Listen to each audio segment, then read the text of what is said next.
முத்து idea குடுத்துருப்பாரு இல்லையா? காலையில seal வைக்கிறதுக்குள்ள நம்மளே வீட பூட்டிட்டு வெளியில டீசென்ட்டா போயிடுவோம்ப்பா. அதுக்கப்புறம் அது நம்மளால தாங்கிக்க முடியாது. அப்படின்னு சொன்னதால எல்லாருமே பார்த்தீங்கன்னா, வீட்ட பூட்டிக்கிட்டு அதாவது பார்த்தீங்கன்னா, மீனா வீட்டுக்கு நம்மளுடைய அண்ணாமலையும், முத்து எல்லாருமே போயிடுறாங்க.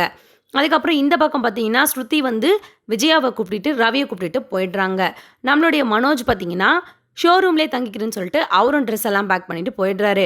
அதுக்கப்புறம் பார்த்தீங்கன்னா, நம்மளுடைய மீனா, முத்துவும் போயிட்டு மீனா வீட்டு வாசல்ல கார நிறுத்திட்டு மேல ஏறி போறாங்க. "முத்து, நான் வரல முத்து. நான் கார்ல கூட இருந்துக்கிறேன். நீ போ" அப்படின்ற மாரி நம்மள அண்ணாமலை சொல்றாரு. உடனே முத்து, "அப்பா, என்னப்பா உனக்கு? என்னப்பா ஆச்சு? இன்னும் அதே நெனச்சிட்டு இருக்கியா? அப்பா, மீனா வீடு தானேப்பா.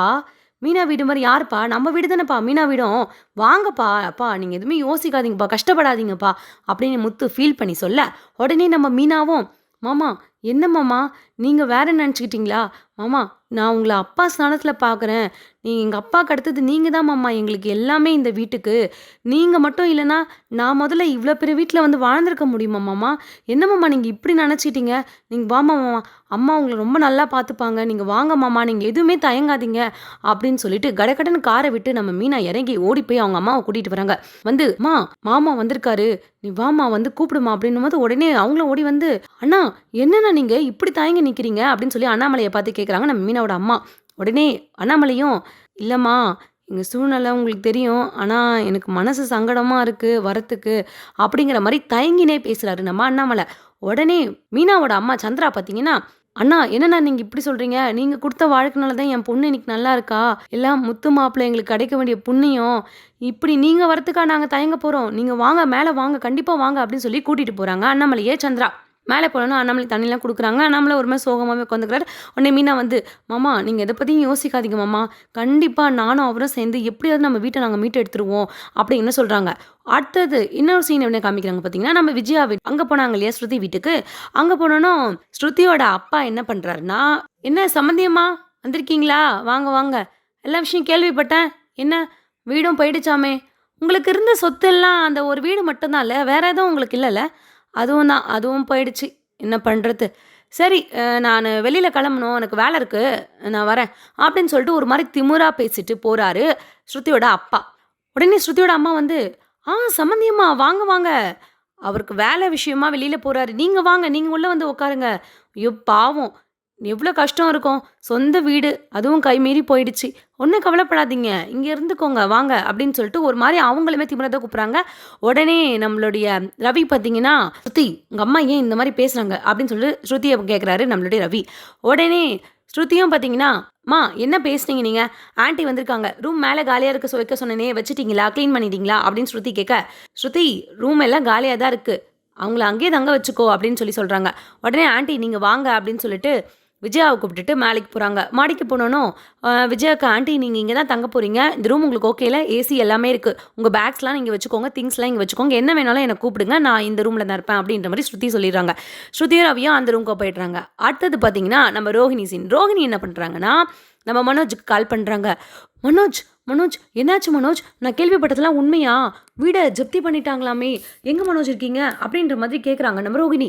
உடனே மனோஜும், "ரோகிணி, அத ஏன் கேட்குற? வீட்ட ஜப்தி பண்ணிட்டு, ஆளுக்கு அவங்கவங்க சேஃப்டியான பிளேஸ்ல போயிட்டாங்க. எனக்கு ஒரு இடம் இல்ல." அப்படின்ற மாதிரி மனோஜ் வந்து ஃபீல் பண்ணி சொல்றாரு. உடனே ரோஹிணி வந்து, "மனோஜ், என்ன மனோஜ் சொல்ற? நீ இப்ப எங்க இருக்க?" அப்படின்ற மாரி கேட்குறாங்க.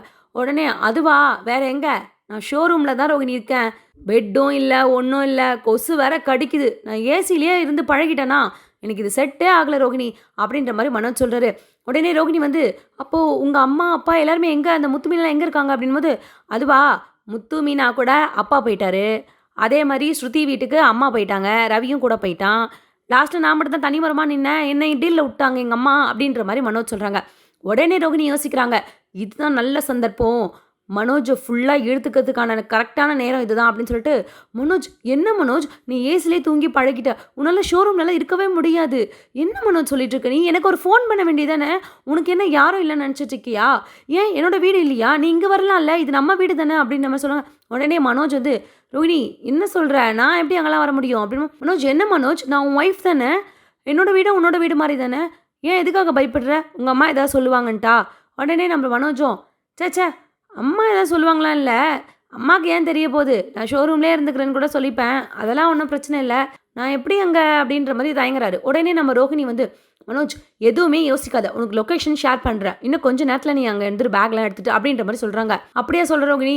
"ஆமா ரோகிணி, என்னாலயும் இங்க படுக்கவே முடியல. ஒரே கொசு தொல்ல" அப்படின்ற மாரி சொல்றாங்க. உடனே இதான் சான்ஸ்ன்னு சொல்லிட்டு நம்ம ரோகிணி வந்து அப்படியே செம்ம ஹாப்பியாயி அப்படியே அவங்க அம்மாவ போய் கட்டி பிடிச்சு சுத்துறாங்க அப்படியே.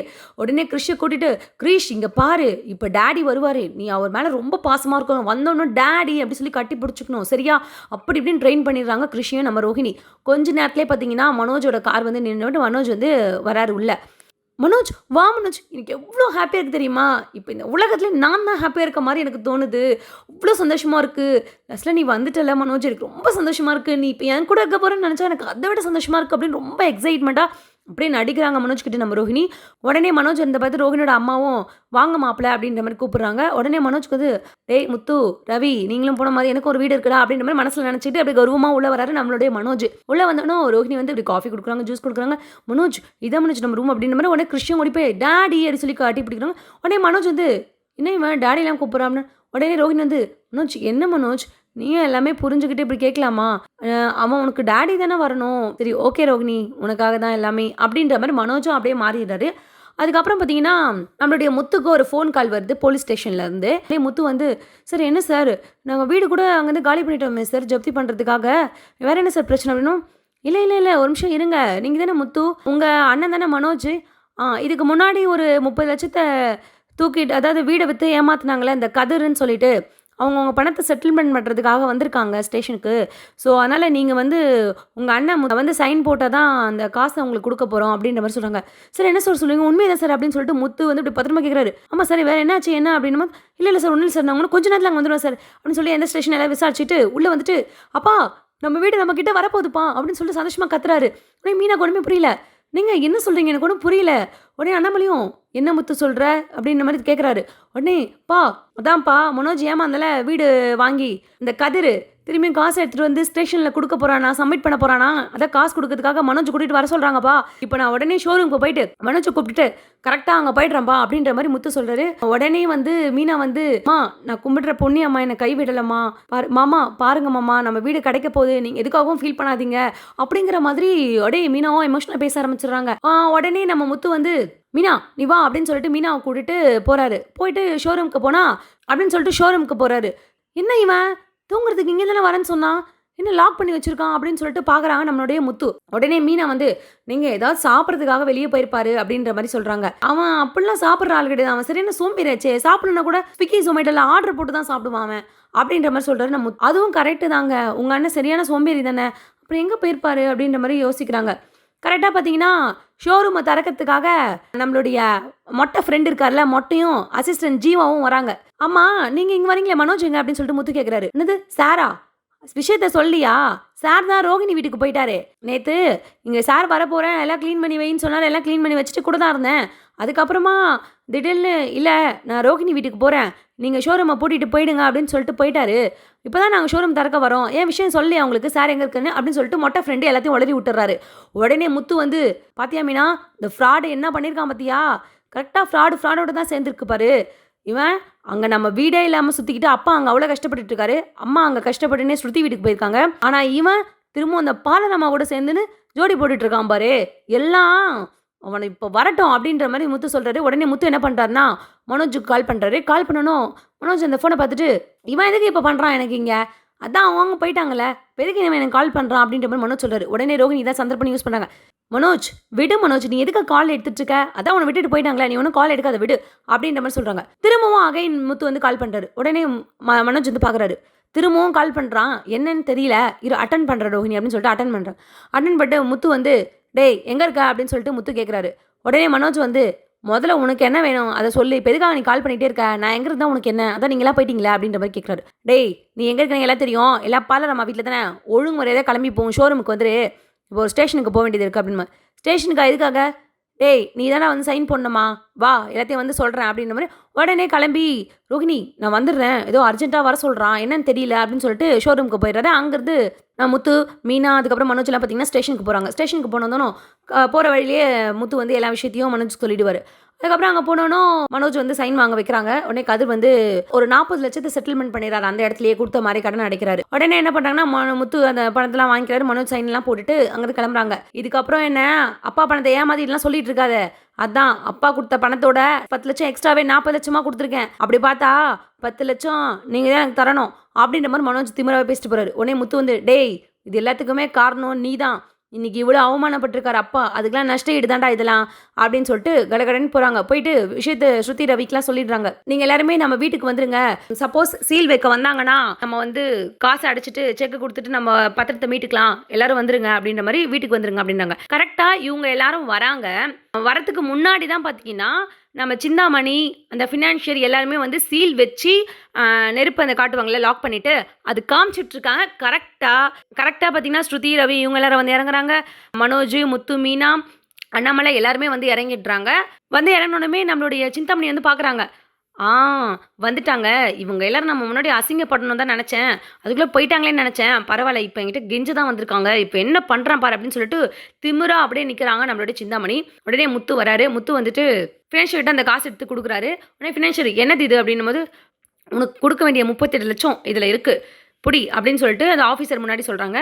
38 லட்சமா நீங்கள் எப்படி ரெடி பண்ணீங்க அப்படின்னு ஃபினான்ஷியர் கேட்க உடனே முத்து வந்து நாங்கள் எப்படி வேணாலும் ரெடி பண்ணுவோம், உனக்கு தேவை உன் பணம், இது எங்கள் வீடு, இது சேல் வைக்கணுமா வைக்கக்கூடாதுன்ற உரிமை எங்களுக்கு மட்டும்தான் இருக்குது. இங்கே பாரு உன் பணத்தை அடைச்சாச்சு, ஒழுங்கு மரியாதை இங்கேருந்து கிளம்பி போயிட்டே இருங்க அப்படின்னும் போது அடாவடி பண்ணுறாங்க.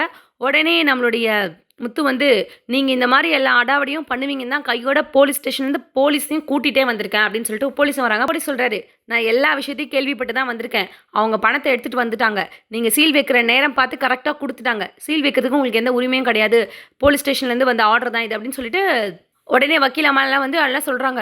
ஜோ என்ன பண்ணிட்டோம் பாரு, அந்த முத்து மீனா இருக்க வரைக்கும் இந்த குடும்பத்தை ஏமாற்ற முடியாது அப்படின்னு சிந்தாமணி அங்கேருந்து அப்படி தவிக்கிறாங்க. உடனே வந்து போலீஸ் ஸ்டேஷனில் கம்ப்ளைண்ட்டும் பண்ணிட்டு வந்திருப்பாரு நம்ம முத்து. உடனே பின்னாடி இருந்து 2 லேடி போலீஸும் வந்துட்டு சிந்தாமணியை வந்து உங்களை நாங்கள் அரெஸ்ட் பண்ண வேண்டியது இருக்குது, உங்களுக்கு எல்லா விஷயம் தெரிஞ்சும் நீங்கள் பொய்யான கேஸ் கொடுத்து இது பண்ணியிருக்கீங்க, எல்லா ஆதாரமும் எங்ககிட்ட இருக்குது அப்படின்ற மாதிரி போலீஸ்லன்னு சொல்கிறாங்க. உடனே சிந்தாமணி வந்து என்னது நான் ஏமாத்தினா அவங்க சைன் போடுறது எனக்கு தெரியாது அப்படின்ற மாதிரி சொல்கிறாங்க. இல்லை நீங்கள் வந்து மனோஜ் ஏமாத்தினு சொன்னீங்களே, அவங்க ஷோரூமுக்கு நீங்கள் வந்து அவங்க அப்பாவை கையெழுத்து போட சொல்லி சொன்னேன், அந்த கேமராவில் பதிவாயிருக்கு, அந்த எல்லா ஆதாரமும் முத்து என்கிட்ட காமிச்சிட்டாரு, உங்களுக்கு எல்லா விஷயம் தெரிஞ்சும் நீங்கள் பொய்யான கேஸ் கொடுத்ததுக்காக உங்கள் 2 பேரும் அரெஸ்ட் பண்ணுறோம் அப்படின்ற மாதிரி போலீஸ் வந்து சொல்லிட்டு அந்த ஃபினான்ஷியலும் சிந்தாமணியை அரெஸ்ட் பண்ணுறாங்க. அதுக்கப்புறம் சந்தோஷமாக எல்லாரும் பார்த்தீங்கன்னா வீட்டுக்குள்ளே போகிறாங்க.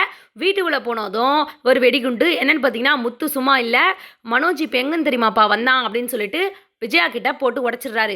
இப்போ அடுத்த கட்ட நடவடிக்கை விஜயா என்ன பண்ண போகிறாங்க அப்படிங்கிறத வரக்கூடிய எபிசோடில் பார்க்கலாம்.